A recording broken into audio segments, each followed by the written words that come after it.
Is your toxic job stealing your joy? Are you dreading going to your job? You just feel beat down by your experience at your job? If that is the case, then you are in the right place because we're going to talk about ways to reclaim your joy from a toxic job. So I have a panel today. I know I was on yesterday, but I have a panel today of Black women to talk about experiences in which a toxic job has robbed us of our joy, but also to talk about how to reclaim our joy, because that is very important. We don't want any job to have that much power over our lives. If you don't know me already, I'm Dr. Kamani. I'm a licensed clinical psychologist, a toxic job survivor, but more importantly, I'm a toxic job liberator for Black women. I'm also the co-host with Marissa Price of the Job Liberation Virtual Summit for Black Women, which has passed, but you are able to access the replay and you can find out information about how to get ready to leave a toxic job based upon your timeline. So I'm going to have my panelists introduce themselves and we're going to get into the conversation. So just to let you know also, this is a panel discussion. However, the structure is I'm going to present a question and whoever on the panel wants to answer is able to answer, okay? So April, I'll start with you. Hello, I am Prill Thatch, known as Positively Prill in my little corner of the YouTube world. And I consider myself a recovering people pleaser, former type A personality, and now I am a beacon for Black women as they begin embracing their worth, begin to prioritize themselves without the guilt, and embrace a life full of ease and joy. I love it. Yes. Yes. Angela. Hi, I'm Angela Fraser, and I'm a joy strategist. I come from almost 30 years in the IT sector, and I understand the importance of being intentional about what it is that you want in your life. And we don't put joy in there in terms of what we put intentionality around. So my focus is on helping what I call women in their wisdom phase of life. It's time. You have the wisdom. It's time to intentionally center joy. So true. So true. And let me just say something before I go to Shauna. You know, the reason why I wanted to do this panel is that I've noticed for a lot of Black women, when I say something like, what do you do for fun? Or I'll say, I'm going to talk about joy. It's like, what? Like, it's like, what? Like, I don't have time to talk about joy. Like, what? Who are you talking to? Like, that's not for us. So that's how I was like, no, joy is for us, but we've been sold the lie that it's not. Okay, I just want to just emphasize that. So Shauna, if you can introduce yourself, please. Sorry about that. I love that you said that just before you introduced me. Okay. I love. Hello, everyone. Hi again. My name is Shauna Howard, and let's see. I'm a professional joy finder, I guess. That's one of the ways that I find joy in this world. I'm a positive psychology practitioner. I am a classical vocalist. I'm a salsa dancer. I am a human being. I am a Black woman on this panel. I'm a lot of things, but I'm also happy. So in addition to all the things that I am, I'm so excited to join you once again on this panel to discuss joy to Black women. So yes, let's get going. Absolutely. She's a joy finder. That's right. Lola, if you could introduce yourself, please. Hi, I'm Lola James, Lola Troy James. I am the curator of Heal Black Joy. It's a learning platform that helps Black women learn how to heal their Black joy, find their Black joy, sustain their Black joy. I am just like Shauna, I'm a joy seeker. I am a joy bringer. I am all things joy. I want us to get back to our joy. Yes, get back to our joy, get back to it. So let's start in terms of kind of grounding us in why we're even having this conversation. So whoever wants to answer from the panel, can you talk about an experience in a toxic job that really robbed you of your joy and it impacted you physically and mentally? So whoever wants to start. I'll start because sometimes, there are subtleties that, and I know that we use the term microaggressions, somehow that term never really resonates with me because it sounds like they're minor, Right, because right. they're micro, they're small, um, but the impact of them is very devastating. Mm-hmm. And I never really thought about myself as, being in a toxic environment when I was in corporate, but I really was, and it showed up for me in a very kind of particular way, because it was when I got my biggest promotion that I felt the toxicity the most. It was Hmm. almost like I was becoming a bigger threat to those people who saw me as, either undeserving, or either, the pyramid is the pyramid, right? The space gets smaller on top. Mm-hmm. And I started to feel the pressure when I got promoted, because that's when I started to see people really show me who they really were, Mm. how much they thought that I was a threat, and they used their power to rob me of my joy. Yeah, yeah. So I'm so glad you talked about this. It was noteworthy that you said was you didn't think it was a toxic job at first, but later you came to realize that. And I think so many Black women, we're in toxic work environments, but we come to believe that that's just kind of how work is, and we just got to just move on. But it really is taking a toll on us. And you also made reference to Pets a Threat. So anyone who's watching this who's not familiar with Pets a Threat, I always got to call out the researchers, because people still are work, right, for Black women. So Pets a Threat was created by 3 Black women researchers, Dr. Juanita Johnson-Bailey, Dr. Keisha Thomas, Dr. Rosemary Phelps. We had 2 of these women on on my panel several times, right? So Pets a Threat deals with when a Black woman is sought out in the workplace because of her outstanding work abilities, and they love her. Oh, Angela, we love you. You're so smart. Oh my God, you're saving our organization, right? Then Angela gets promoted, starts getting more attention, and there's a shift in terms of how she's seen and treated like a threat. Boom, just like that. And I think so many of us have had that experience, but we haven't had the words to really describe it. And I think a lot of us think that we're alone in having this experience. So thank you for elevating that. What about the rest of you? Or what types of experiences have you had in a toxic job that has impacted you physically, mentally, and just tried to steal your joy? I can Um, speak I'll, to that. Go ahead, Shauna. no, you're the guest. You go right ahead. You go right ahead. I've had several positions like Angela where I think it goes back to just our work ethic as Black women. Mm-hmm. We always show up in spaces where we always excel. We're Mm-hmm. always crossing our T's, dotting our I's, and Mm-hmm. that will propel you into position or elevation in corporate America. Mm-hmm. And what happens is now you're starting to become more visible. The Yes. visibility becomes greater. And with that visibility, I was a workhorse, Mm-hmm. I was modeling behavior that I saw growing up from my mom, because she was a workhorse, Mm-hmm. and she crossed all her T's and she dotted all her I's, and Mm-hmm. she did her job very well in her career. She excelled very well. And so that was my blueprint. Mm-hmm. And what I realized in every position that I had, because of my work ethic, it Mm-hmm. was a threat to those that were, that in that space where I was getting elevated. They started seeing, oh, she's outsmarting me. She's coming more prepared. She Mm-hmm. stays late. There was an expectation for me to stay late. I Mm-hmm. didn't expect it. It was just something that I naturally did because that was the model that I grew up watching. Yes. You know what I mean? Yes. The workhorse. And I think not only the societal messages, but the family messages is that we work, work, work, work, work. We have to be twice as good to get half as much. People who are mediocre at best might be our supervisors, but we still have to just give our all to the point that we might get harmed and not even recognize it as it's happening. Shauna, you were going to also talk about your Y- experiences. yes, thank you.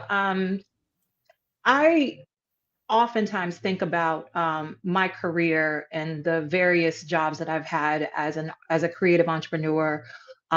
Excuse me, with my skills as a creative entrepreneur and an artist. Mm-hmm. Oftentimes, I've worked in organizations, worked as a consultant in various organizations, worked with various nonprofits, and I tend to choose spaces to work in where I feel like my values, my mission and vision and values are aligned with the organization.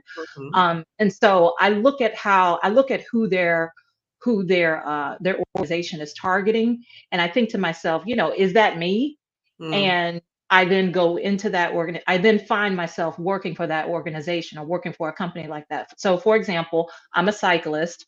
One of the part-time jobs that I had like a few years ago, or last year, excuse me, was working at a cycling apparel store. Mm-hmm. So my thought is externally, their customer is a cyclist. For me, I'm a cyclist. So it makes sense for me to work at the store. Mm-hmm. What I realized over time, and maybe one of the four of you can speak more in depth about this, but there's a difference between being an external stakeholder and an internal stakeholder. So when you go into a job knowing that you're probably the customer, or Mm-hmm. you're the external, you connect with being the external stakeholder, whether you're the mentee, the the volunteer, the mentee, the customer, the donor. Sometimes when you align with that and you take on the mindset of, well, what would they want? What would Mm-hmm. that person want? And you Mm-hmm. start working the job or doing your position within the job from the perspective of not only your skills, your aptitude, and your ability, but Mm-hmm. the mindset of, if I were, or if I were a donor, this is how I would treat it. That external and uh, Shauna, I'm sorry. Wait, I don't know what happened to your mic. It started like glitching and making some noises. Yeah, just no, check it right quick. It sounds good no. now. It sounds good now. So Shut you're that telling, off. That's no problem. That's no yeah, problem. We'll shut it right off. We don't want that problem. right. Oh, now you're on mute. How's that? How are we doing now? That's good. That's good. Okay, good. All right. So what I was saying is, like, yeah, sometimes I know as a Black woman, it seems like every Black woman that I worked with takes on that mindset, similar to what you have a work ethic. You can see it. You can see yourself as the customer, the donor, the what have you, and having this angle that you can view your job through, this lens that you view your job through, instead of, oh, well, I'm just here to do the job or do the task and go and collect my money and go home. Mm-hmm. Like you said, Miss Fraser, I'm sorry, I love the pronunciation of your name. I didn't memorize it that fast. Angela. Angela. Think Ella, and it's just Angela. We're gonna try this right. Get this right. Yes, we are. We're gonna try this right. Okay. My point is, my point Oh, Shauna is doing it again. as Shauna, I'm sorry, Shauna, it's glitching. It's glitching again. So just check it out for a moment. Okay, I'm gonna go to April and then see if you can figure out the sound thing. Okay. Okay. Awesome. Okay. What about Okay, you, April? so two things. One is I don't know when the job, I guess, stole my joy, because I did not remember the last time that I had joy outside of my like early mid-20s. It seemed like when I hit that rung, like that, where I really, like real job, I call it real job. Mhm. But I mean, I had a great job out of college, and but like when you start to get on that track, like maybe like the second, third kind of track where you're like, okay, I'm at the entry level of as high as this thing goes. And I had I had no joy.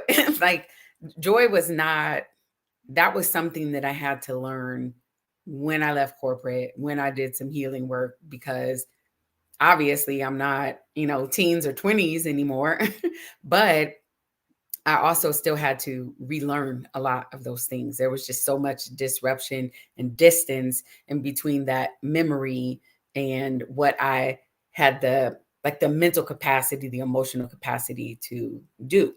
Yeah. Yeah, so that's the first thing. The second thing is and I think we can all agree when I get ready to say this, that yes, based on our conditioning, based on how we were raised, it's like we personalize things. We say like we, us, ours. No, or they're like, oh, The we're a job. family. No, so it's like, no, Yeah. this is not my company. This is not my Yes. business. And what we are doing by working so hard, like Mhm. the definition of work, not Webster's, because if you read international dictionaries, they see things as they should. But in Webster's dictionary, work means labor. In the English dictionary, just say that definition of work is, yes, it's labor, but also it is the energy, the time, the effort that you are putting into achieving someone else's goal, more Mhm. towards their mission, Mhm. towards like their so if we think about that, we are working so hard for a company that is not, we have zero association with, besides we show up and they pay us. Mhm. They tell us that we're family. They Mm. manipulate us into Red flag. being this workhorse. They may even slide us a couple more dollars, pat us on our head, oh, such a good job. But in reality, if they wanted to, we're gone. Yeah. Or like I saw a gentleman had a heart attack on Friday after work. No one discovered him until Monday. This is how much he worked, that his family, his wife, no one even said that Monday when they come to, shut the lights on and get the heat and stuff going. And do you know that, I don't know, maybe a day later, somebody else was already in his office. Wow. You know what I mean? Like that Yeah. is, and it's not so much, many of the jobs, no, they don't care. We are an employee number. We are, a variable. Mhm. But Mhm. even We're at the expendable. jobs, yeah, like we are not, yeah. But even at Yeah. the jobs where they do value you, you Mhm. still have to keep those boundaries. Absolutely. You still have to, we are exchanging like a service, like we have an agreement. I Yeah. do a job or I do some tasks and you run me my money. Like, Right. And I think the challenge becomes, I think for many people, particularly Black women, since we're talking about Black women, is our identity gets wrapped up into the job and our job title. And then we become so loyal to the job. And the job's like, whatever, like they kind of gas you up, but you are expendable to them. And I just think about Stephanie Perry, who said, why are we loyal to these jobs? Why? They're not loyal to us. And to recognize that this is something for you to do to make money. Yeah. It is not who you are. It is not your be all and end all. But you're right, that sense of loyalty. And to me, it reminds me of that plantation mentality, like us boss, like this is not ours, right? This is something we're doing to make money. So, Shauna, were you able to fix your sound? And I think you want to comment. And I think, Angela, you want to comment as well. I think so. How can you all hear me now? Yes. Woohoo! Yay! Okay, finally.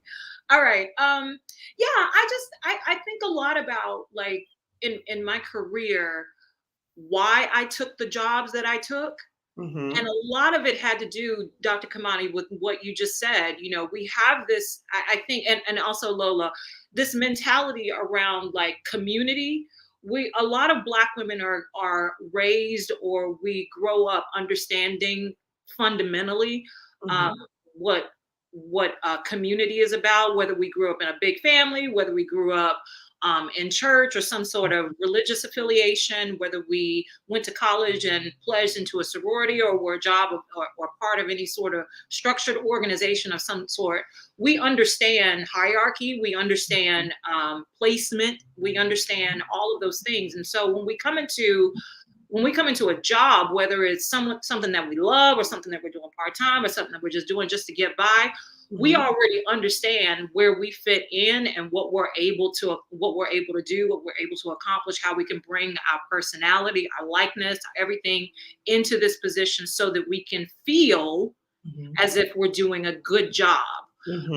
Because we know that we're never going to be told how good we really are doing. We're never going to feel seen, felt, heard, or understood, because, America. So it is oftentimes that I know, like I said earlier, I've gone into positions where I aligned with the intention of the job was, and then found myself incredibly disappointed that I was appreciated.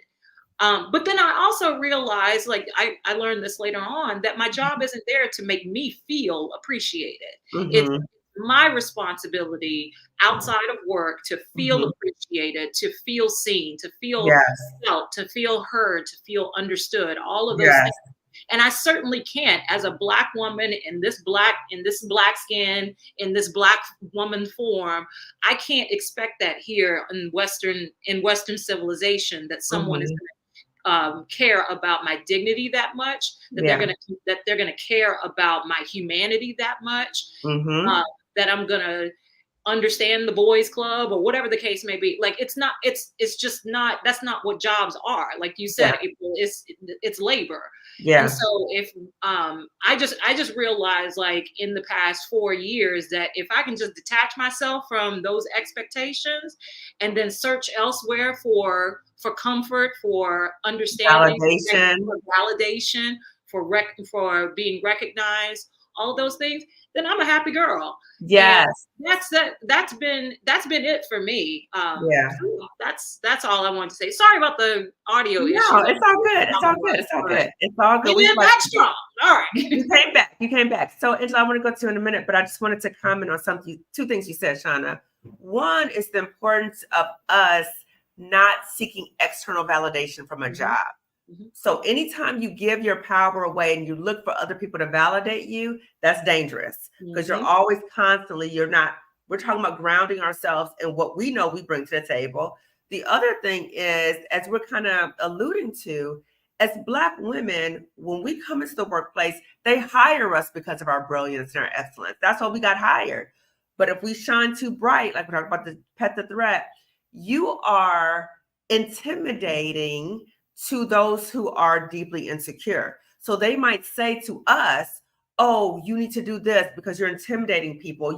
No, these are deeply insecure people. So I think it's very hard for us as we come into the workplace, we're shining bright, and then people see us and we kind of feel like we need to dim our light, but then we're like, well, I can't dim it too much because I got to prove that I'm worthy to be. It's a lot. It's a lot for us to contend with, that emotional labor, and I think an exhaustion. Angela, you're going to say something as well. Yeah, I think what I want to say kind of challenges some of this a bit, because I think a part of the way that we're socialized as Black women is that we're all in. We and so it's hard, and I'll tell you some of what I was able to do to kind of manage this. It's hard to be in something where you spend a majority of your day and also be removed from it. It's just something that I personally I'm going to say I wasn't able to do with a caveat there. So the idea of it's just a job and it's a paycheck and that type of thing is not a perspective that I ever felt comfortable in. The way that I shifted is I started realizing that there is a set of skills and experiences and points of view and ingenuity that I brought, and I could decide how to use it, right? And when the job wasn't allowing me to use those gifts in certain ways, is when I decided to leave, right?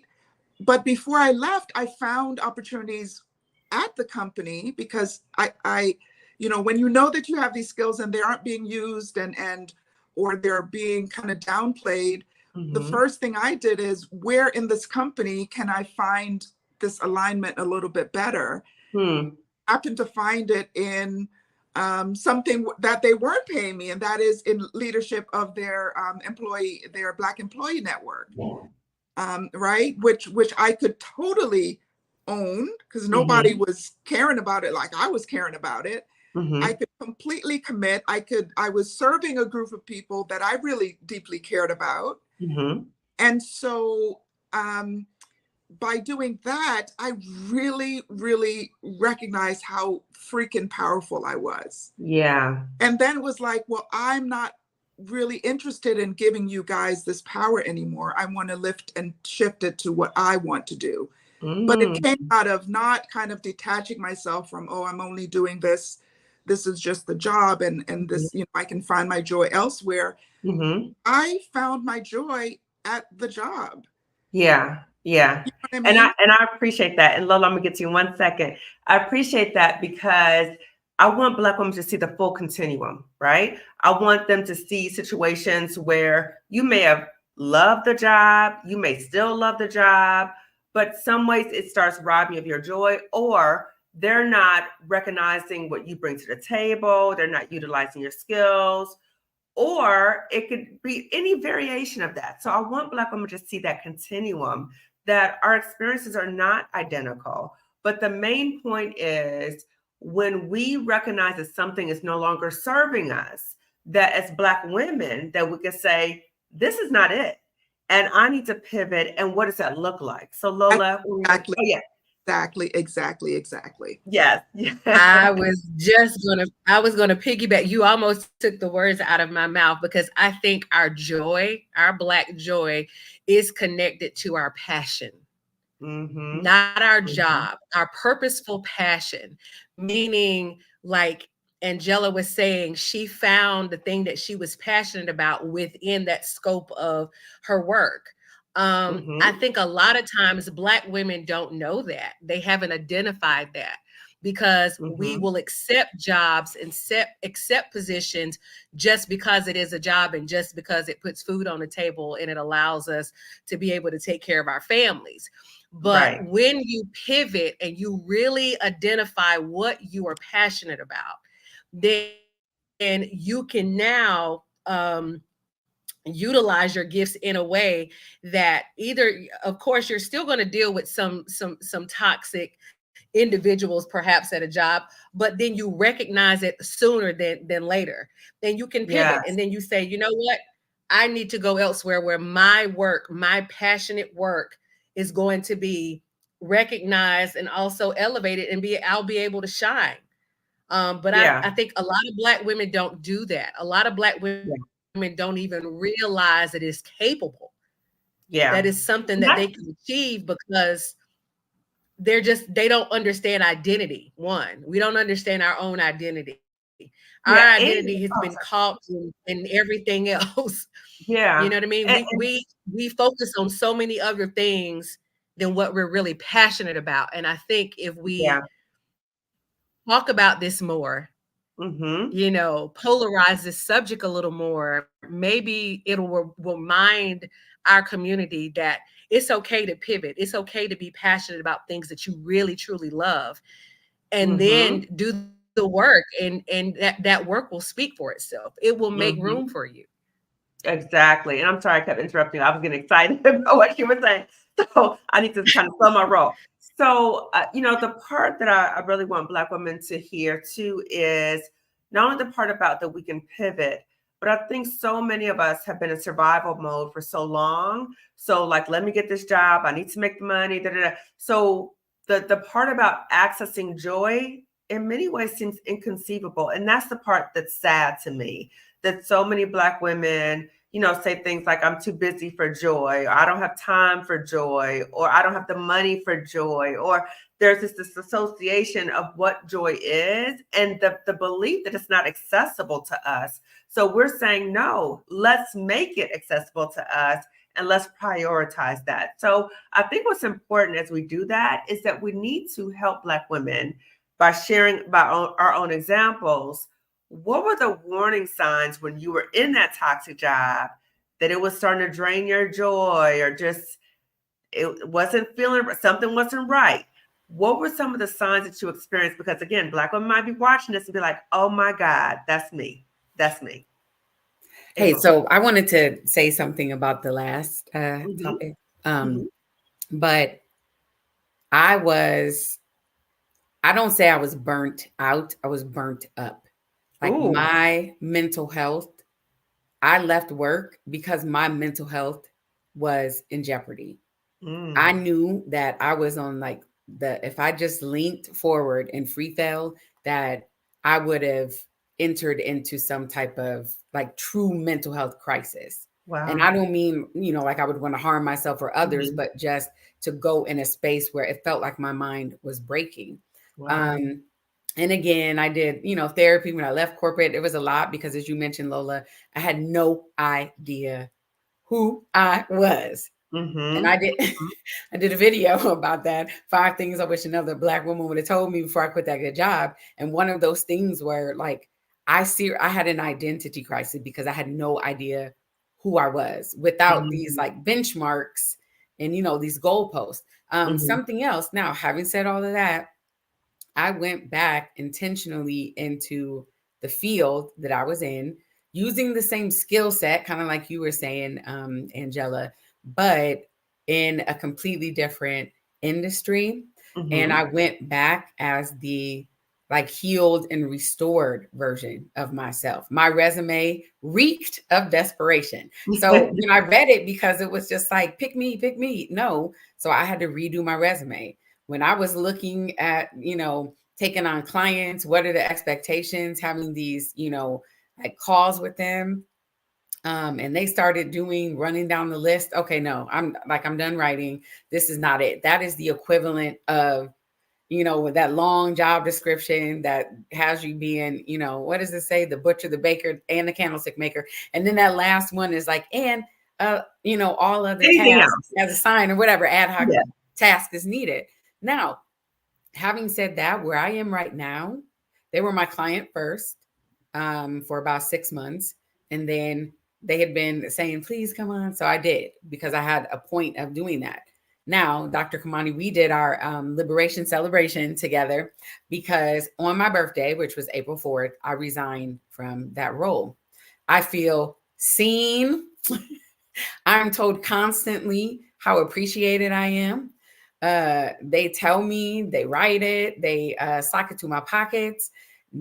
I enjoy the team that I work with. Again, balance plus boundaries equals joy. I went in there as a balanced person. I had my boundaries clearly identified. So if it was like creeping up close to him, it was like danger, Will Robinson, like danger. So I would back up and just kind of reassess. But I left.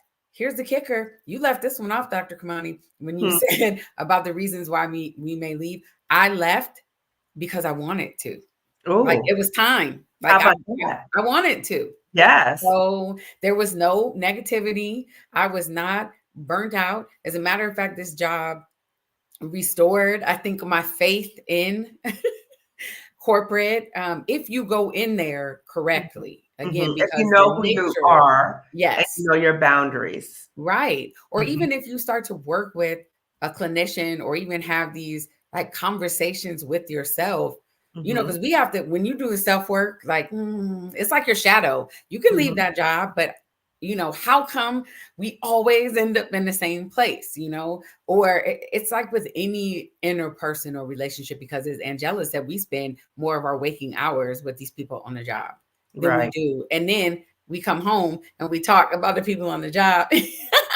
Everybody so our knows family and friends. be like, who was that again? That was Steve that did it. Oh yeah. Well, you know how Yeah. it is. Yeah, it consumes our life. So I just wanted Mhm. to jump in and say that all of these jobs are not, like they're not all going to burn you up and run you down, but you do Mhm. have to have, like I said, that is my formula that I use. Balance plus boundaries equals joy. Yeah. And you don't give all of yourself. I give maybe my 100% was everybody else's 300%. And I'm not like being hyperbolic. Mhm. I was working 7 days a week. I was Mhm. losing vacation because I was having over 250 hours, which is where it stops. Think about that. Mm. 250 That's hours outrageous. out of That's control. outrageous. I was Yes. addicted to working. So Mm. there is like life on the other side of this, but it Mhm. involves us doing that work to even just explore who Mhm. are we. Or here's a one that's going to bend your noodle because it bent mine. What do I want? I couldn't even answer that. Like what do I Mhm. want? And I think I mentioned this, and then I'm gonna go back on mute. But I had a moment, excuse me, I had a whole bunch of moments with my doctor, but she said, I want you to tell me who you are without mentioning, your degrees, without mentioning your job, without mentioning your family, and without mentioning any, church civic things. And Mhm. I sat there like I was stunned because I Mhm. couldn't. And second to that, I couldn't even tell you what I wanted. If you ask me Oh. what, like, okay, so what do you want in a fill in the blank? I had no idea. Mhm. So some people, some of us are just, we are starting deeper, like we have a deeper hole to kind of get ourselves out of, but there Mhm. is like life and there is joy and peace Yeah. and ease on the other side of this thing. Okay, I'm going And to mute. and to be able to say, "I don't this doesn't work for me anymore. Yeah. It may not be toxic, it doesn't work for me anymore." And I think that's a good exercise for Black women to practice is really thinking about and try to explain who you are without mentioning your degrees, your job, your family, but who are you as a woman? Who are you? And what do you want? What do you want out of your life, right?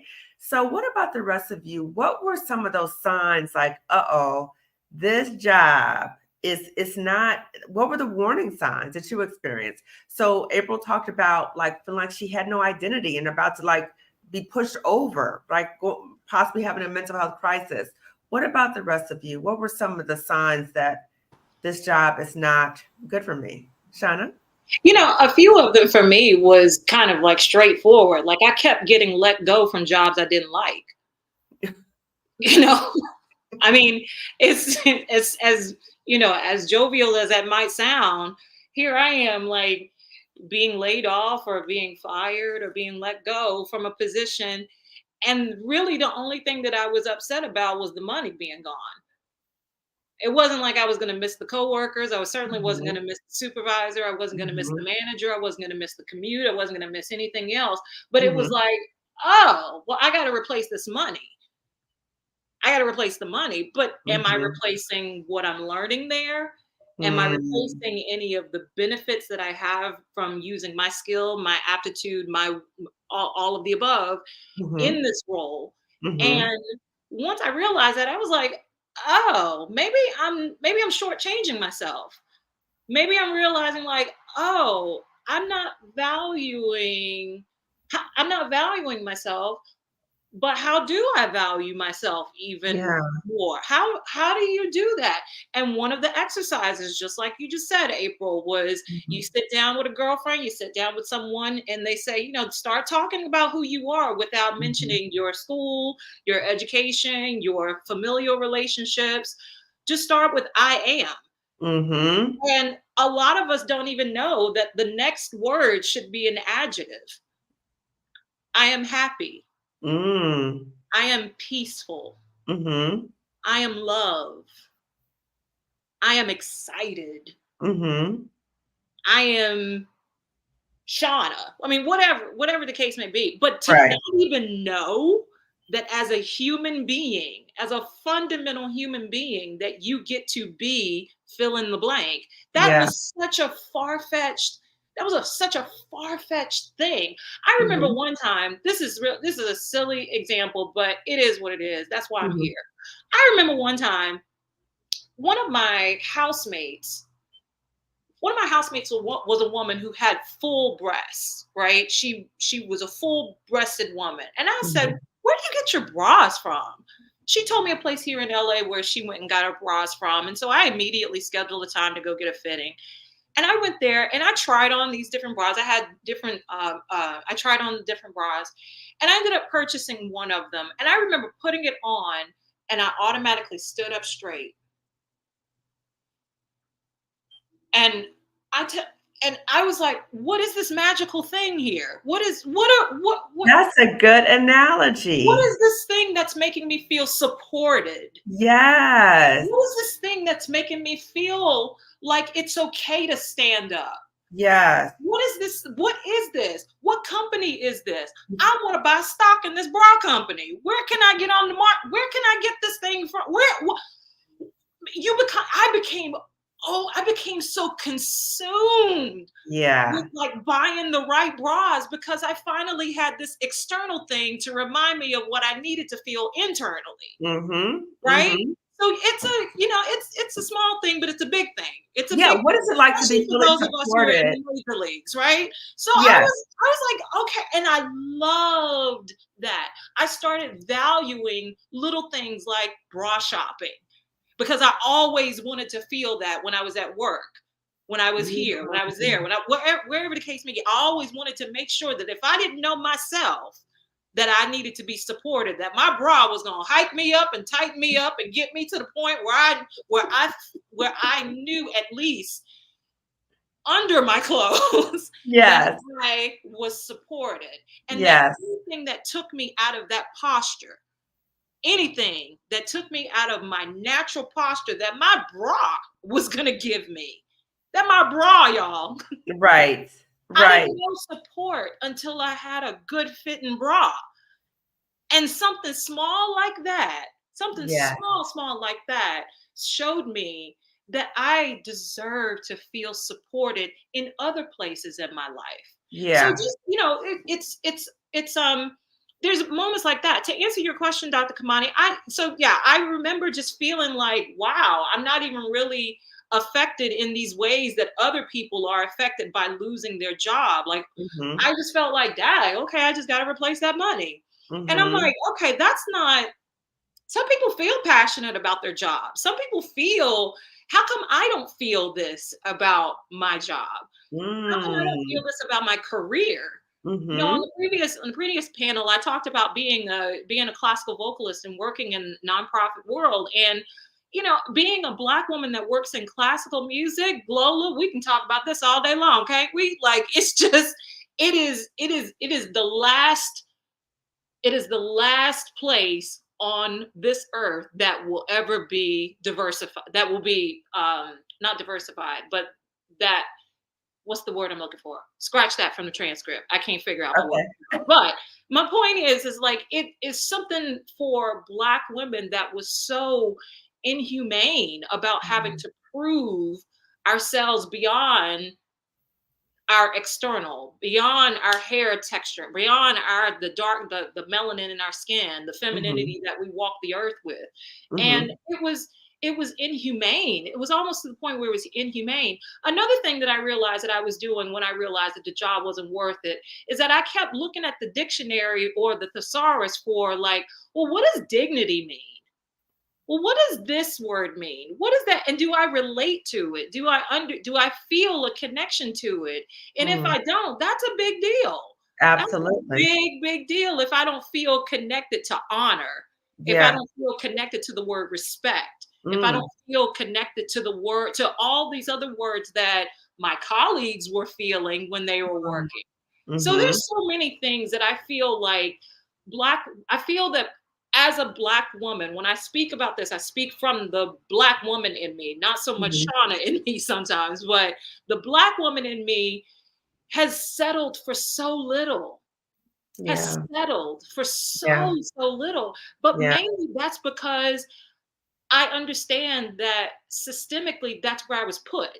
Mm-hmm. Mm-hmm. And if that's where I was put, then I just accepted it and went along to get along and smiled and Mm-hmm. did my thing. While Mm-hmm. all the while I was just hurting and didn't even know that I had the option to Yeah. feel joy, whether Yeah. it was at work or elsewhere. So Yeah. that's what It's those are like my you were thoughts. languishing, right? You were languishing, you weren't growing. And Mhm. there's a part of you that knew that. That's why when it was time to go, you're like, oh, well, I need to find something else. But that passion, it didn't spark anything in you and not really valuing your humanity. If you're like, I don't feel this sense of respect here, I don't feel all these different things, then that was a sign to you like, this is not the place for me. What about for you, Lola? I saw you were trying to interject as well. Oh, she just touched on so many things. Just speaking about the bra, we are so used to being in uncomfortable spaces. Mm. Black women are used to being in uncomfortable spaces. Shauna mentioned the bra. I just interviewed a Black therapist not too long ago who deals with the age group of college age young ladies. And Mm-hmm. she said, if your bra is the first thing that you take off when you come home, you don't have the right bra on. Ooh. And it's because we're so used to uncomfortable spaces, Yes. we don't recognize just that one thing, the thing that is supposed to support us. We don't know that it's uncomfortable because we're Mhm. used to uncomfortable spaces. Yes. We're used to Exactly. uncomfortable spaces. Exactly. And that also goes back to identity.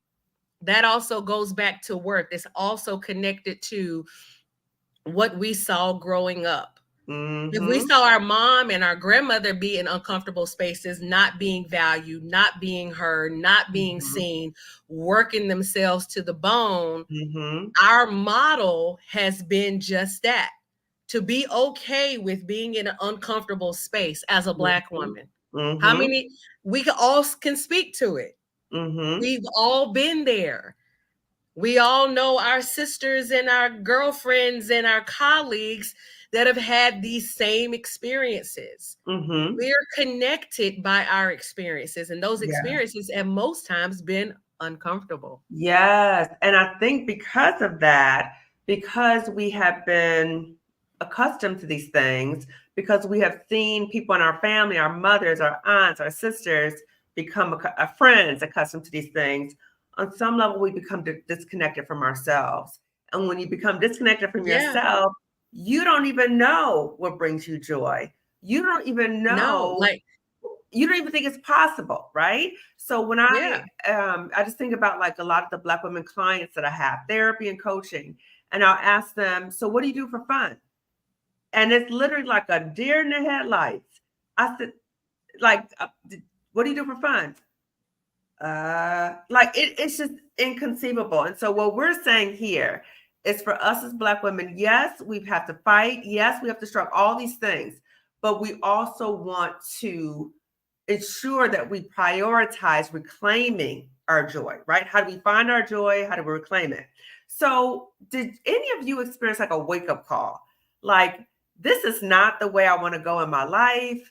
Like, I need to exit stage right. So, Angela, you talked about when you felt like they weren't really valuing you. And was that the time you were like, I gotta pivot? Well, what happened is I have to say, like, um, two things that connect to me. Yes, to the bra story. Oh my God. Let me tell you, I will spend money on my brasiers. People think, I don't go to any place to buy brasiers anymore. Thank you to my firstborn, because it makes such a difference. And we will put up with paying $200 for a pair of shoes that you only wear once or twice because That it looks hurts your in your feet. closet, because it doesn't feel, and you don't want to invest money on something that's going to hold you up and make you feel no way, no way. Yeah. Anyway, totally that. And what April said about having a formula around joy, my formula for joy is using your talents and having your needs met. right? And so tying that back to what happened to me in the workplace, I knew what my talents were and I knew what needs I had. And when I talk about needs, I mean things like I need to be inventive. I need to have something that has a big goal. These are actual needs that I have.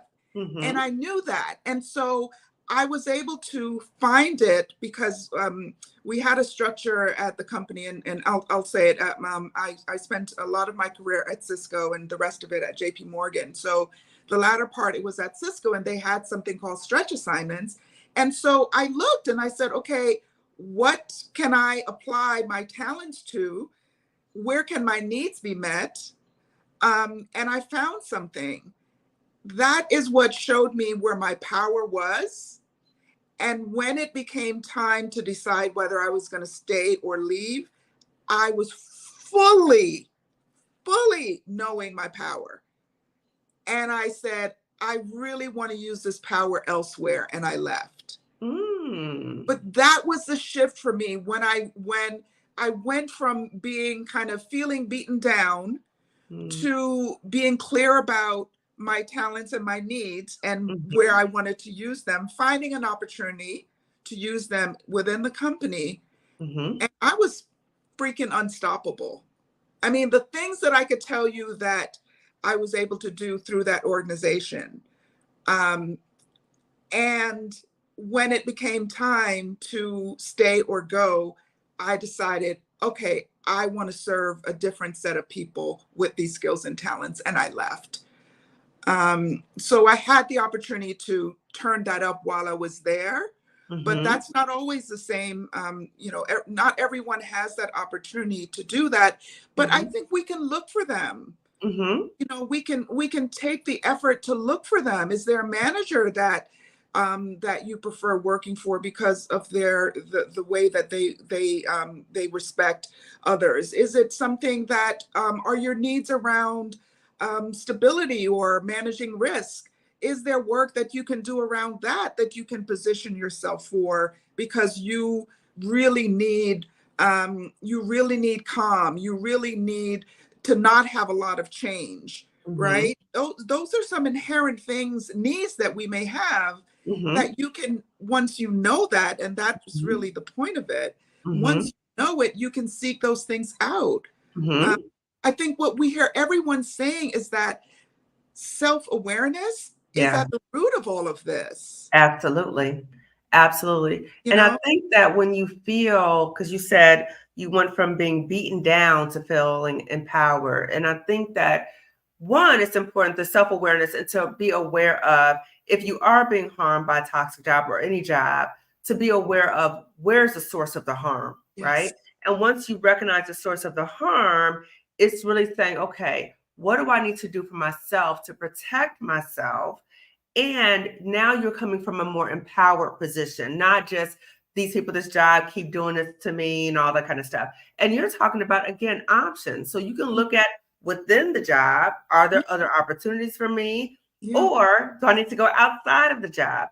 But being open to that. But again, the main thing, as we're all emphasizing, is the self-awareness part, right? So when you guys said, okay, it's time for me to go, how did you reclaim the joy, right? Because let me ask this question. Were all of you already having this kind of knowingness about joy already? Like that's already who you were, right? No. So April, how did you come to connect to joy? Because I'm curious about the rest of you. Were you already connected to joy on some level? And then when you recognized a job wasn't supporting your joy, you were like, I gotta go. Or like you're saying, April, you weren't connected to joy. So I would love to hear, again, the range of experiences. So what about for you, April? Can you share that? Yeah. So, excuse me. There was a lot of, I call it like unwinding the clock, but a lot of condition. Like I had to, okay, let me back it up. So we have been conditioned. Some of us maybe didn't get conditioned until we got to a certain point in corporate America. There's others of us who have been conditioned our entire lives. So my needs growing up didn't matter.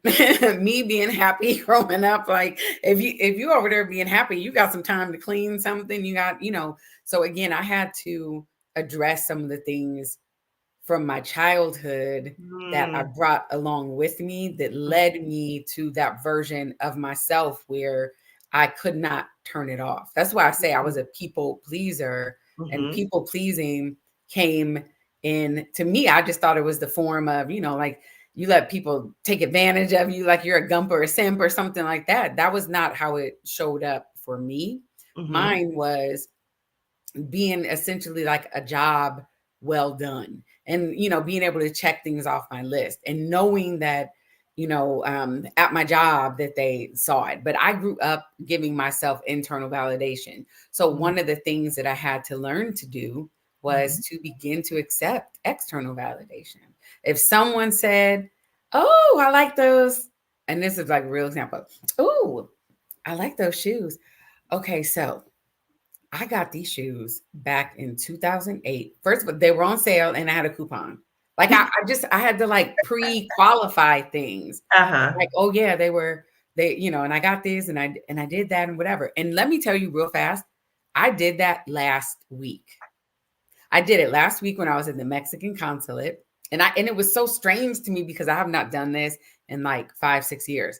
But the agent or whatever who was taking in my stuff, she was like, oh, this is, where can I get a job like this? Because she's looking at all my bank statements. She's looking at, my total monthly income, all of that. She was like, oh, well, where can I get one of these jobs? I said, well, you got to work, you got to work hard. No, I said, I worked hard. And then I'm like, uh-oh.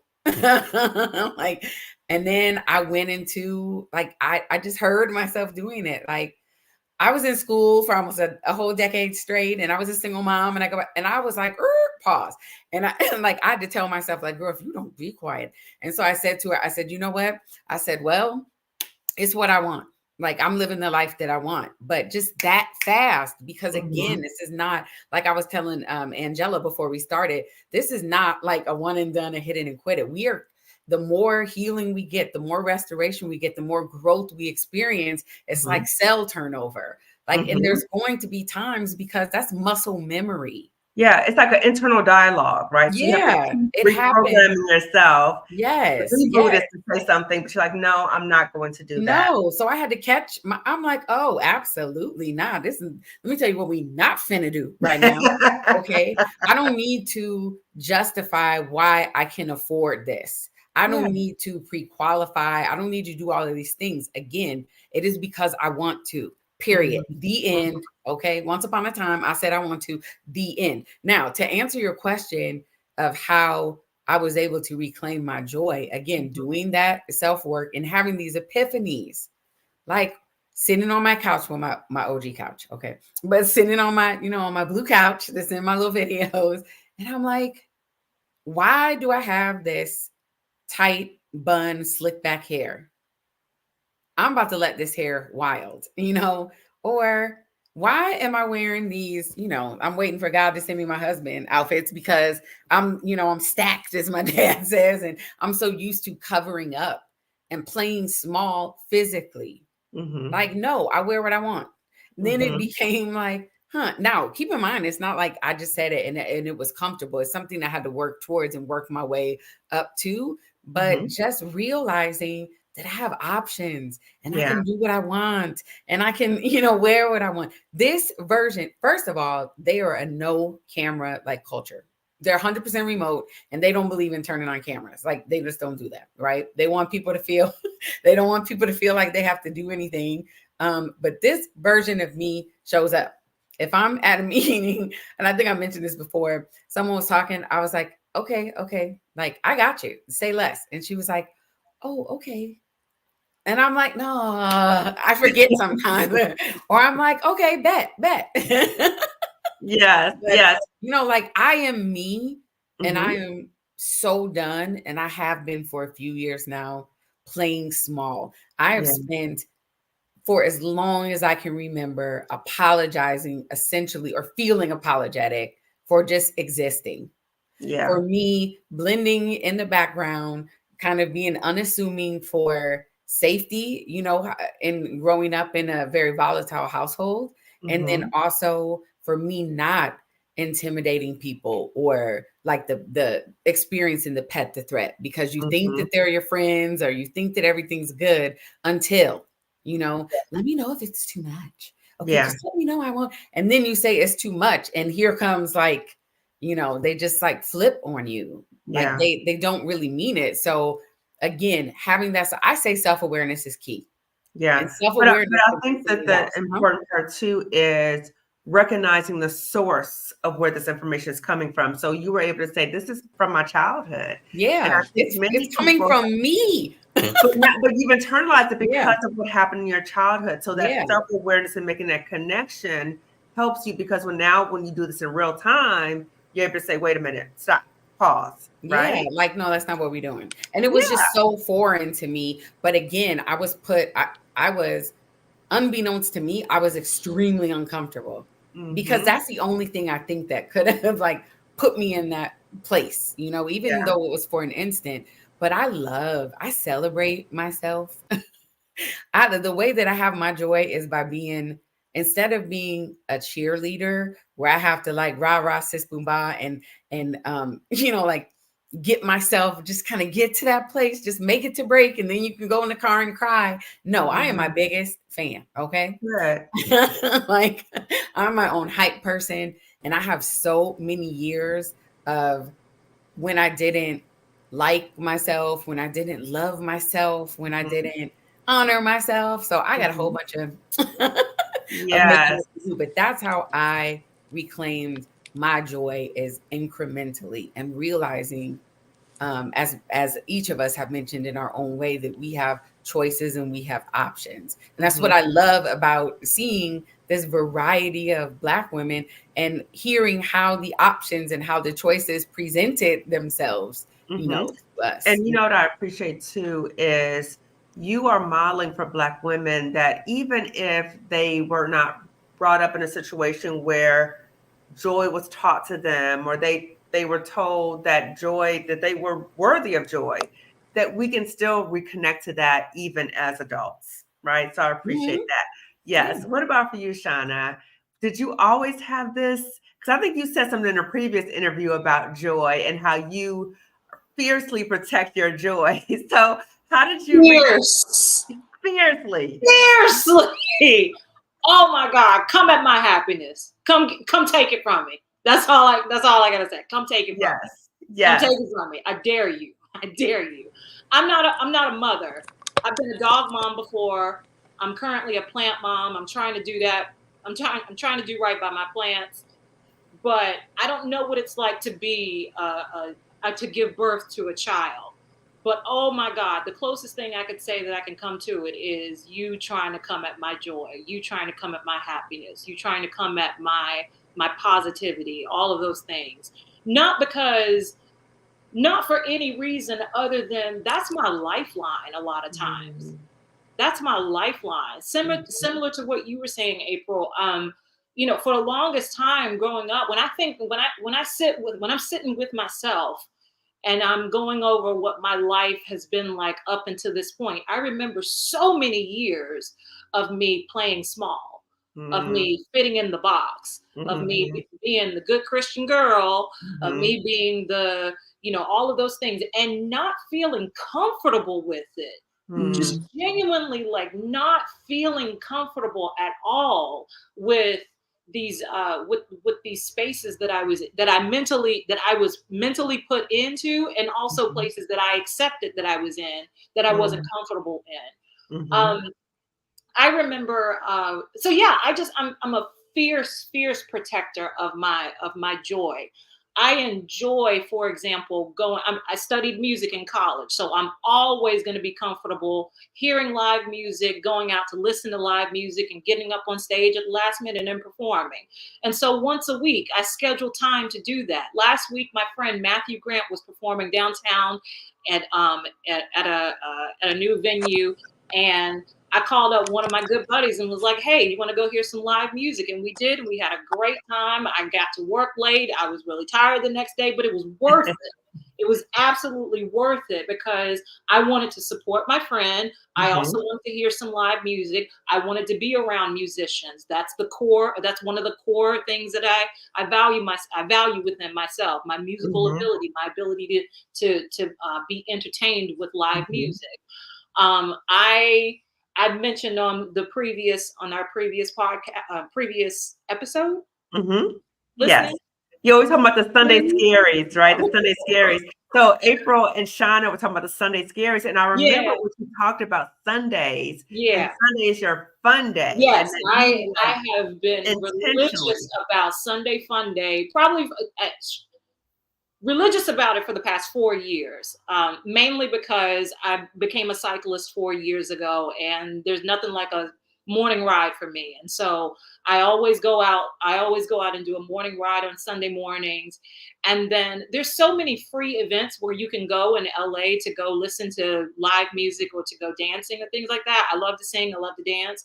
And so on Sunday, there's always some combination of a bike ride and going to hear live music or going to dance somewhere. I love salsa. I love house music. And so I kind of flip back and forth between dancing to house music on a Sunday or dancing salsa on Sundays. Let's see, today's Monday. Actually, on Saturday, I went out salsa dancing. So I didn't do it yesterday, but I got it in for the weekend. I say all that to say that I will schedule my joy the way that most people schedule appointments with clients or with you're intentional. Appointments with colleagues or whatever. It's in my calendar. And it's in my calendar because I want to look forward to it. Yeah. I know I'm gonna do it. I know it's there. But I also want to be able to look at my phone and be like, oh, notification, bike ride, Thursday, or whatever. I love that feeling of seeing that notification and not just the email and not just the notification of, oh, I've got this appointment on this day, or oh, I got to pay this bill on this day. But, ooh, I get to look forward to chasing the big boys on a bike on Tuesday. Ooh, I love that feeling. Yeah. And I love that feeling because I've experienced that feeling. I've experienced those feelings because I was curious about those experiences. And I was curious about those experiences because I fiercely protect the things that make me happy. Yes. I learned to do that. No job is ever going to do that. And mind you, I'm like most of us on this panel, I'm assuming we've gone to school and we've studied the thing and then we got a job doing the thing that we studied in school. I've performed with lots of nonprofit organizations, foundations, whatnot, and then hated working for them. How you gonna hate singing when you love singing, right? How you gonna that was always a conundrum for me. Like, how is it that I hate singing or hate doing fill in the blank when that's what I went to school for? And a lot of times it has to do with the fact that you just don't like how you feel. Yes. You don't like how you feel when you are a part of that team, when you're a part of that group. You don't feel seen, felt, heard, understood. But one of the ways for me to answer your question, Dr. Kamani, one of the ways that I do that is I don't look for it in my job. I plan for it outside of my job. Yeah. When we talked about doing this part 2, I was like, oh, you gotta call Lola. Let me talk. Lola is Heal Black Joy. And I was so excited to connect with my friend Lola. I put it on the calendar. The whole day I was like, I can't wait to the end of the workday because me and Lola gonna talk, and I know what it's gonna be like when me and Lola talk. I was looking forward to that. And so I think as Black women, I genuinely think as Black women that that just schedule your joy. Whatever you do, just schedule it. If you need help with it, call me, send me an email, do something, because it's so necessary. You deserve it. You deserve to be happy, and not because of something that you did or something that you did for somebody else or some way that you nurtured somebody else or whatever, but just because you enjoy it yourself. If it's something simple like I enjoy looking at these crazy people walk back and forth in front of this coffee shop, at this time of day in this location, then put it on the calendar and go treat yourself to that $5 matcha, that chai, whatever. Put it on your calendar. And Yeah. those little things, you'd be surprised at how when you center yourself, when you ground yourself, and you add joy to your life intentionally. When Mm-hmm. you intentionally add joy in your life, when you schedule it the way you schedule your doctor's appointments, when you Mm-hmm. schedule it the way that you schedule time with the boss or whatever, when you start using that Google Calendar for your personal joy as Yeah. well as for work related things or family Mm-hmm. related things, you'd be surprised at how much your positivity starts to rise within yourself, within your Mm-hmm. life, with you Mm-hmm. start to affect the people around. You start realizing who's around you for what you can do for them versus anything else. You True. start weeding out people, just immediately people start weeding themselves in and out of your life, and your life becomes a lot more authentic because Mm. you have centered joy. So yeah, Yeah. I'm a fierce protector Fierce. Fierce. of my Being joy. intentional and protecting your joy, right? I love it. And Lola, she spoke you up, right? She talked about you being the fierce protector of joy, particularly Black joy. Can you please share about, for you, was joy something that you always kind of centered, or was this like a process for you? I was born joyous. I embodied joy as a child. It was the people that are around me that didn't recognize it. They were always trying to dim my light. I Mm, knew it very early in life. I mm, knew that my purpose in life was I was going to be a vessel of joy. ooh, I knew that. a I vessel knew of it. I joy. knew it when I was a really young girl. I remember just walking in the room and I could shift an atmosphere as a child. It was just something. It was just something. It was an essence or presence that I had.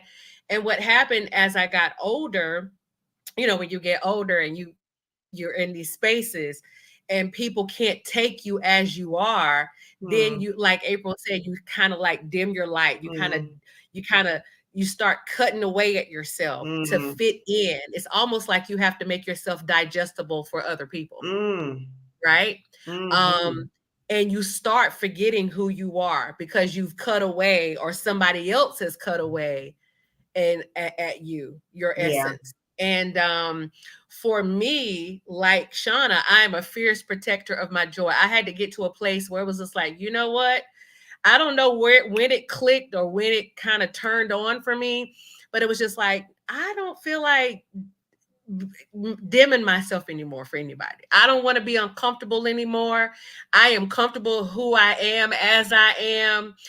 Me is enough. You are I'm enough. more than enough, I am right? more than enough. I Yes. am more than enough. And so what I do is I find myself, if I feel like I'm misaligned in any space, I have no problem exiting that space. I have no problem pivoting from that space. If it doesn't make me feel good in my body, like in my physical being, because I'm a very big reader of energy and how Mhm, people take me in or how I can take others in. And when it mhm, doesn't feel safe, warm, inviting, joyous, peaceful, this is not my rodeo. I can move on mm, very, very quickly. I have no problem yes, moving on. Yeah. yes. I love what you said. You said, "I was born with joy." I was born with it. I was born Yes, with it. yes, yes, yes, Yeah. yes. And those that are around you and the environment that you're in needs to be able to nurture your joy. Or you're like, "This is not the place for me. Yes. This is not the Yes. place for me." And I didn't always know that in my adulthood. I think I allowed people, outside forces, to kind of make me digestible for them. And I just Mm, got to a point, I was like, you know what? I'm tired of trying to dim my light and fit into this box for you to feel comfortable. Because mm. nobody, I mean, I always had long hair. And I remember when I went to college, the first time I got away from my parents, I cut all my hair off. And people talked about me. They thought I was something because I had long hair. And then when I cut all my hair off, it was like, oh, you think you're this because you have short hair. And it was just like, I can't win if I got long hair. I can't win if I got short hair. You know what? I'm just going to be me. I am just going to be me.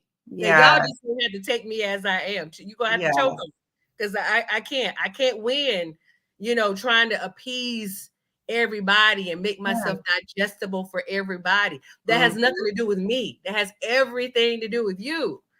true, true. And the So whole concept too, when you talk about being digestible, to me, it just seems like people try to dominate us, right? And we have to be palatable to so many people. But then again, we lose sight of ourselves, right? You're like, I can't win either way. So let me just be myself because I'm not trying to please other people. Okay. Thank you, Lola. especially in career, because when you're in those spaces, what was the Crown Act? When did the Crown Act become available? Just a few years ago, and it's still not Across the country, board, across the country. Like we have to fit into a space where we're whitewashed in a sense of how we dress, how we look, how we talk, how we're supposed to carry ourselves. And it's like, no, we're okay as we are. We're beautiful. We come in all shades and sizes and colors, and we should be just as vibrant as we are. And we have to be reminded of that. That knowing our worth, right? Knowing our worth. Yes. And showing up fully as ourselves. Yes. What about for you, Angela? Have you always had this perspective about joy? And how did you reclaim your joy when you were in a situation, maybe at a job that kind of stole your joy, or tried to steal your joy from you? Yeah, there was a moment where I couldn't hear the conversation, so I'm sorry if I was being summoned and I couldn't hear what was going on. So I reached a point where I became really amazed at how I naturally show up. That's a body of work. That's not a 1 day, 5 year, 10-year thing. I've always kind of been an introspective person, just to kind of, and I think it's a part of my faith tradition is to be in this constant evolution, right? This constant state of change, improving, or just awareness. So that's always been a part of me. But this idea of when you start being amazed by yourself, you also start being amazed by other people, right? Because like my bestie and I have been best friends for 47 years, and we have a podcast. Wow. And we're very different. We're wired very, very differently.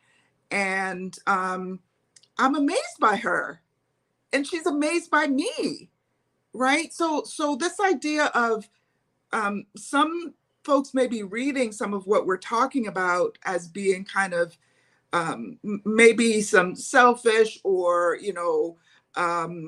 being kind of too into ourselves and that type of thing. But my experience has taught me that the more that you are amazed by yourself, the more that you find other people amazing. Yes. And it's coming out of that that space that you can be the best person to other people. Yes. Right? If you're shaky about who you are, if you're shaky about what you kind of bring to the world, then that's when all of the what are they saying about me? That's when you feel threatened. That's when you're insecure. Yes, exactly. And so this self-work is I think the most powerful thing that you can be on the journey of, right? Agreed. I think about joy. I think of it as I call it like a deep well of fulfillment. It's not these spikes of happy. You can be happy and joyful, but joy to me is a much deeper, grounding, rooted type of energy, right? That you don't sway a lot when you're in that kind of joy. You know what I mean? That comes from a lot of self-awareness. right? And that's knowing what's wonderful about you and knowing where you have your triggers, your biases, and those things too, Yeah. are really important part of this work. And I just encourage people to get on that journey. Yeah. And the more that you're on it, the more that you you you move into this amazing. I'm so amazing. I'm so amazing. I get to bring my amazing self to this work, to this group of people, to this effort, to you know what I mean? It just shifts the way that you you start to walk in joy. Yeah.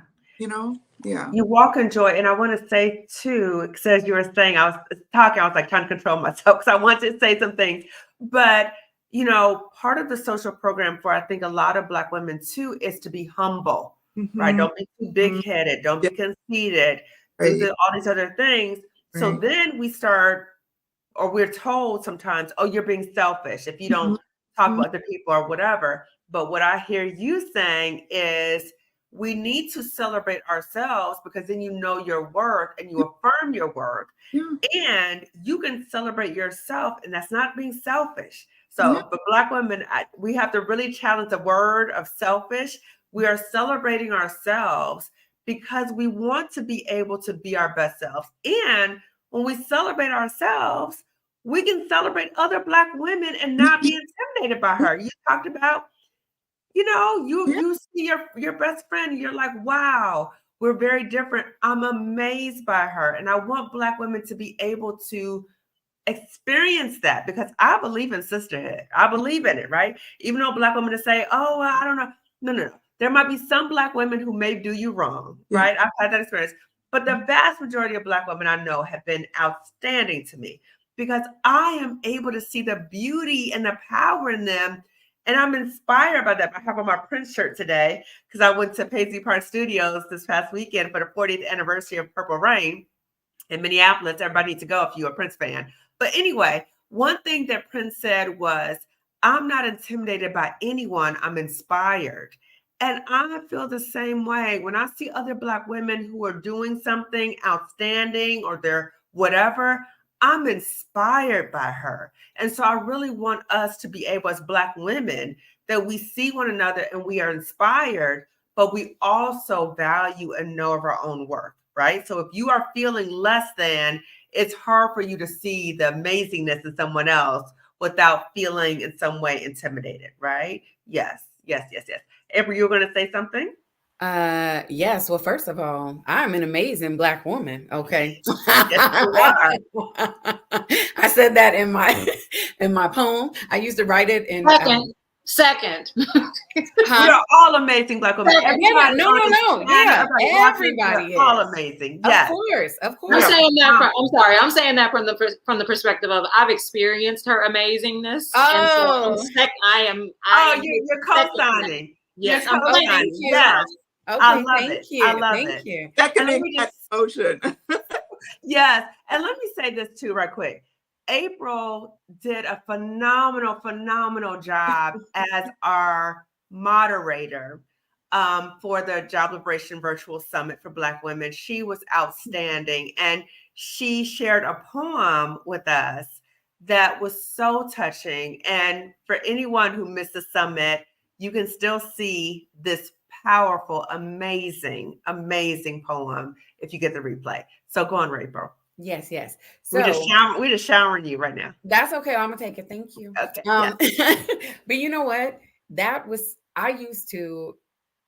I'm really, really big on gratitude. I'm really, really big on affirmations. Mm-hmm. And I would write things in my journal that is really where that poem came from. A lot of my journal entries, even when I did not feel amazing, even when I was struggling with what does that mean to be a Black woman, because I've always been this like diluted, watered down version, again, to be palatable, to be accommodating to everyone else, to even though I'm uncomfortable, I am making sure everybody else is as comfortable as possible. Mm-hmm. But again, let's talk about definitions. Selfish, because Q4 started selfish season over here. Okay. I have zero problem saying I'm selfish, because again, the Webster's dictionary, if you look at the synonyms, if you look at that, the first and second definition, it is you're self-absorbed, you disregard other people, it's all of these negative things. You look at the Oxford dictionary, and it positions it as the opposite of selfless. I have been selfless to a fault, to the fact where, to the point where my joy, my happiness, my wants, my needs, desires didn't even make the list. It was like something that didn't even cross my mind until after I left corporate. So for me to have been selfless all of these years, no, I don't want to be selfless anymore. So what's my other option is to be selfish. The root word of selfish is self. Like what, again, we being, Americans, I'm just going to say, have taken words and manipulated us even through words and connotations and definitions and, in the colloquial sense of things. And it's like, no, it's okay. I am proud to be selfish in the true sense of the word, not in what other people view me putting myself first, me focusing on self-prioritization and fully embracing my worth and celebrating all my uniqueness and loving the skin that I'm in, no matter if it's fighting me tooth and nail with this menopause. Like, it does not matter. If that is a problem for you, as you mentioned, I think that was you, Lola, that said, like, that's a you problem. Like, I'm sorry you don't feel that way about yourself. And it has attracted, there have been Black women, including you, Dr. Kamani, that have, whether you realize it or not, you have demonstrated the self-prioritization. You have demonstrated what joy, freedom, and liberation looks like. I forget where it was, but I heard it and it stuck with me. They said, and this was recent too, but they said, look, freedom is different from liberation. The lady said the slaves were free, but they still stayed on the plantation. They had to be forced to leave, or they became sharecroppers, or they, whatever. The slaves were free, but were they liberated? The liberation comes here. So seeing you demonstrate what liberation looks like while still staying in your career. Seeing a lot of other people show me what liberation looks like by pivoting, looks like by early retirement, looks like by, well, I'm just going to float along and see what happens. I'm just going to embrace the spontaneity and trust my intuition. Like, that to me has been an inspiration. And my hope and my prayer is, see, I feel like I'm about to cry. but my hope and my prayer is that I serve as inspiration to other Black women, because as we were talking about backstage, I felt so alone. No one in my world, I couldn't share it with anyone. They would either project their fears, they would either speak negativity, they would either make me feel bad. Like, you're about to walk away from this, or you're about to do that. What about this? What about that?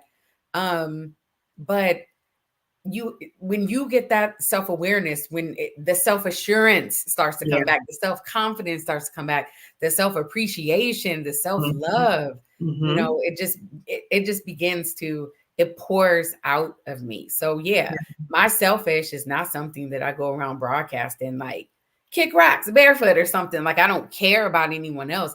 It is balanced and it is within my boundaries. Okay. And if it's not, what did Delia Borjade say? If it's not a hell yes, it's a hell no. Oh, I'm getting there. Okay. It's like, no, I'm good. But I'm working towards like, no. So the balance, the boundaries, but also centering yourself. right? Because it sounds like you gave so much to please other people that you lost sight of who you were. And now you know who you are. And now it's like, I'm living my life for me and what brings me joy.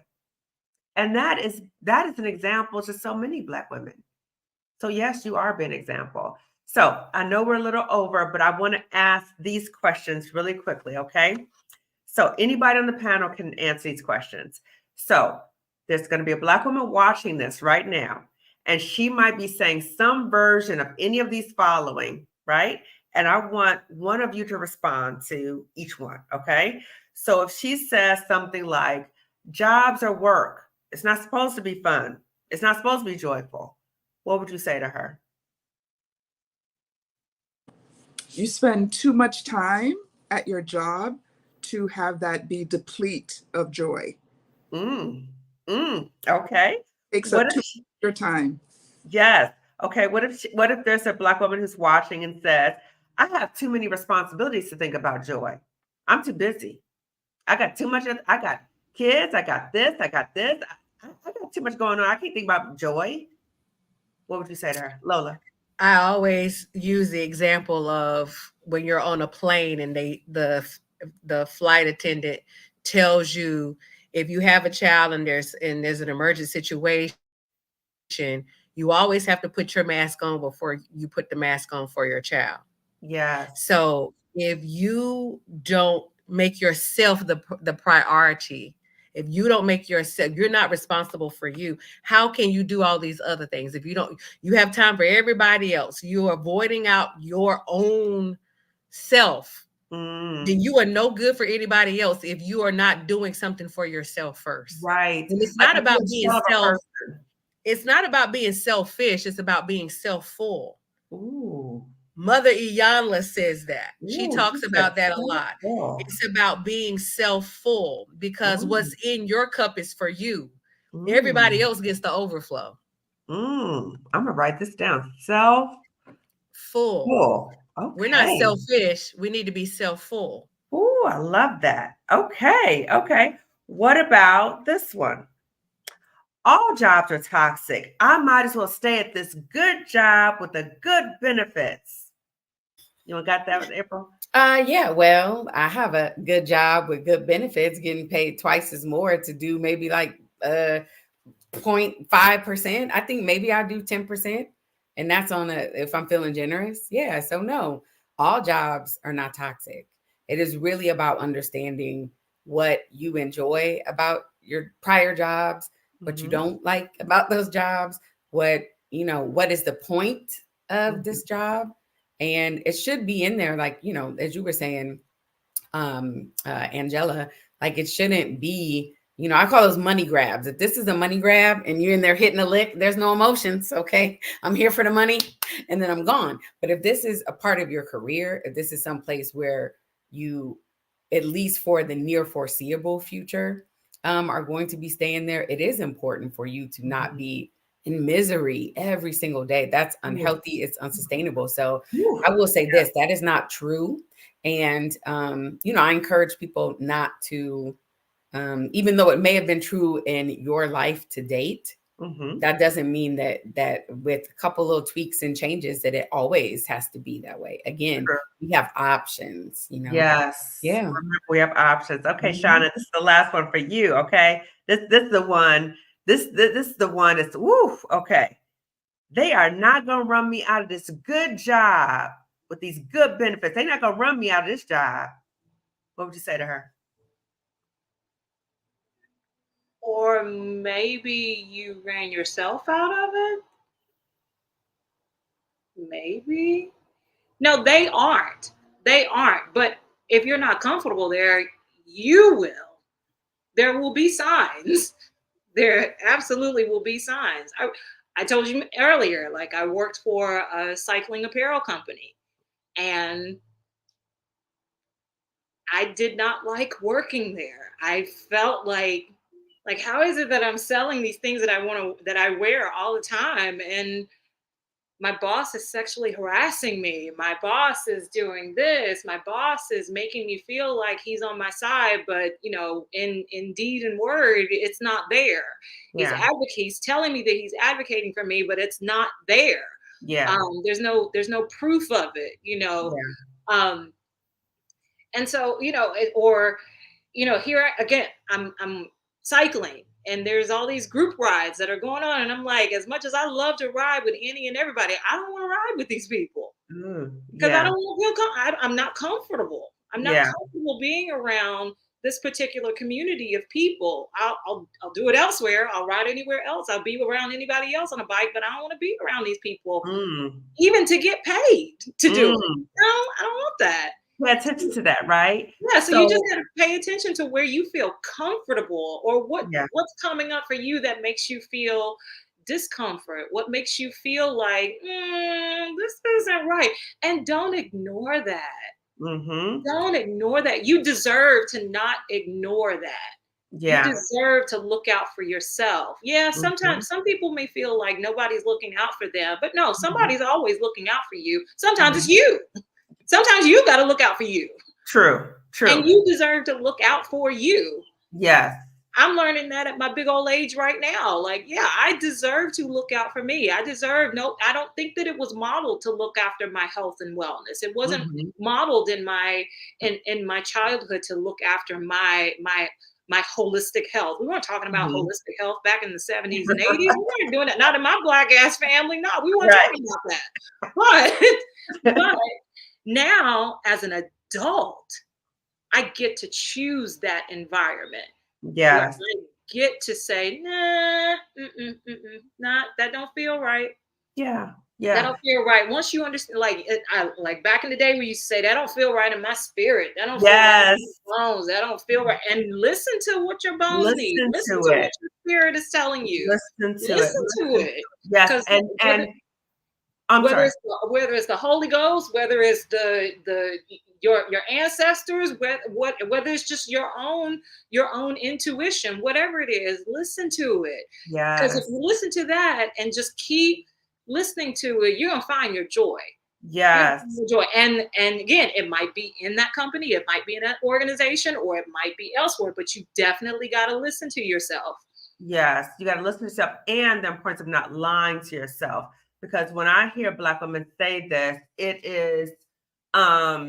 it becomes more about, I'm trying to prove something to other people that they're not going to run me out of this job, but you may not have any passion for the job. The job might be harming you. They're not utilizing your skills. So when you are in this situation, pay attention to how you are really feeling in that job. If it is robbing the joy out of your life, it's just draining everything out of you. How do we prioritize that, pay attention to us, as opposed to trying to prove something to somebody who don't really care about you anyway? They don't really care about what's going on. So as we're winding down, ladies, can you please share with the audience what services you offer, or if you have a YouTube channel, what services you offer and how you can be contacted? I will put all of their information in description section, and community. Yes, I will read your comments as well, as I always do. So let's start with you, April. If you can share about services you offer, your YouTube channel, and how you can be contacted. Well, I'll share about my YouTube channel right now, but I will be offering coaching. I see you looking at me, Dr. Kamani. I'm going back into offering my coaching services soon, but you can follow me at Positively Prill on YouTube, and I'm very excited. I have some huge life changes, so I'm going to be in the trenches again, really going through some things real time, and I'm really excited about my life changes. But yeah, I'm at Positively Prill. Awesome. Thank you, April. Shauna. You can find me everywhere, Shauna L. Howard. I talk, I speak, I consult, I pull joy together. I help people find their joy. I help people organize their joy. I help people talk about different ways that they can be joyous, if it has to do with the arts, if it has to do with fitness, if it has to do with wellness, whatever the case may be. I love, love, love helping people, especially Black women, to find their joy. So find me everywhere at ShaunaLHoward.com. Thank you, Shauna. Lola. I am on TikTok, Instagram, Facebook, and YouTube at Heal Black Joy. I do train. I am a consultant, trained all over the country. I train women. I do group coaching. I don't do I used to do individual coaching, but it kind of burned me out. So I train. I do group coaching. But yeah, I just want us to get back to our joy. I want us to find our joy again, even if we didn't know that we could have it. It is attainable. It is sustainable.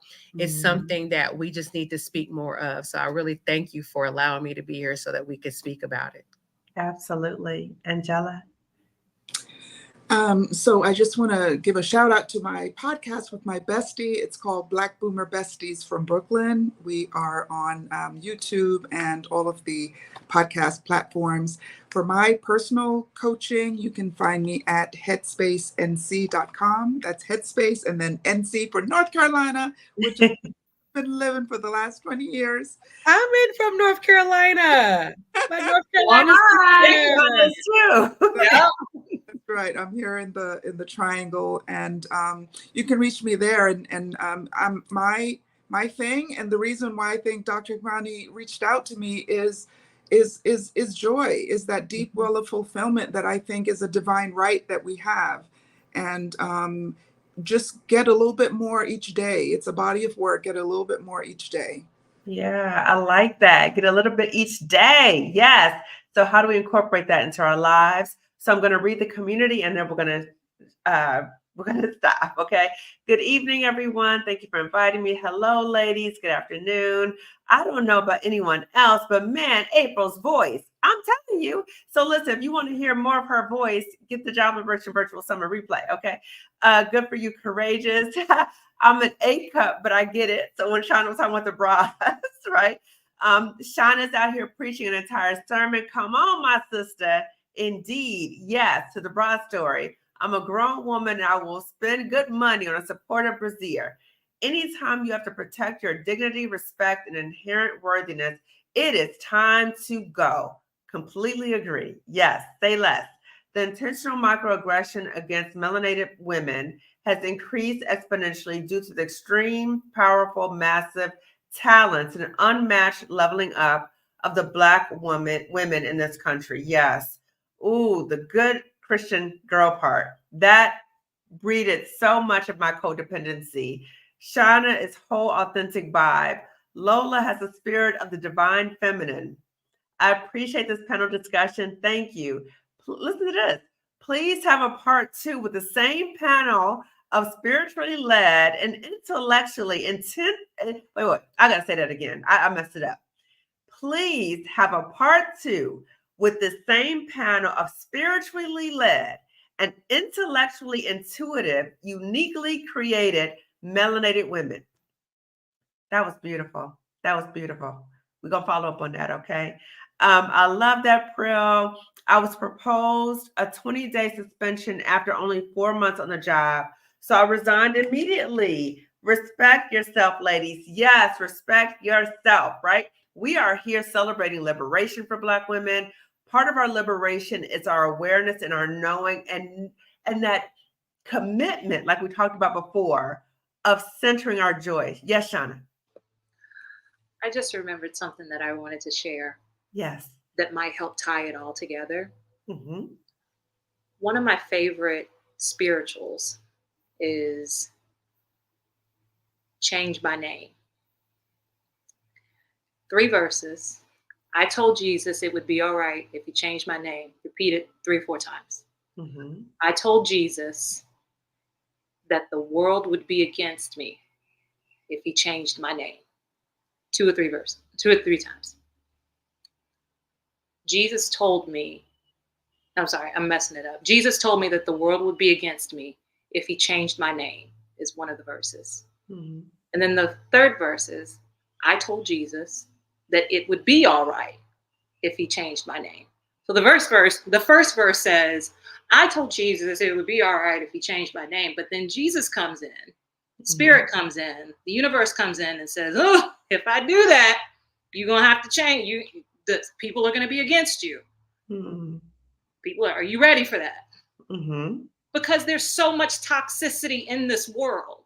Mm. So when you have the opportunity to find your joy, the joy that you had when you was a little girl, that joy that comes around when you enjoy doing something. I mean, whatever the case may be. When you're reminded of that joy, sometimes it triggers other people because they're not prepared for it. They're not ready for it. They haven't seen it within themselves. True. Right? True. So it's kind of hard. Sometimes we fight against the thing that we don't see, that we see in someone else that we haven't been ready to, we're not prepared to see within ourselves. Mm. But again, the third verse goes, I told Jesus that it would be all right if he changed my name. Meaning, no, go ahead and change it, Jesus. Go ahead. I need you to change my name because I'm prepared for this change. I know it's going to be okay. I know that I'm going to be a better person once you change my name, and I've got to go through that maze. And so something told me to just share that. Yeah. And it's one of my favorite, if not my favorite spiritual, my favorite Negro spiritual, Change My Name. Because we weren't put on this earth. Don't get Black women, look at me, Black women. We were not put on this earth to be miserable. Right. We weren't. We got too much joy inside of us. Yes. We've learned so much from these communities that we're a part of.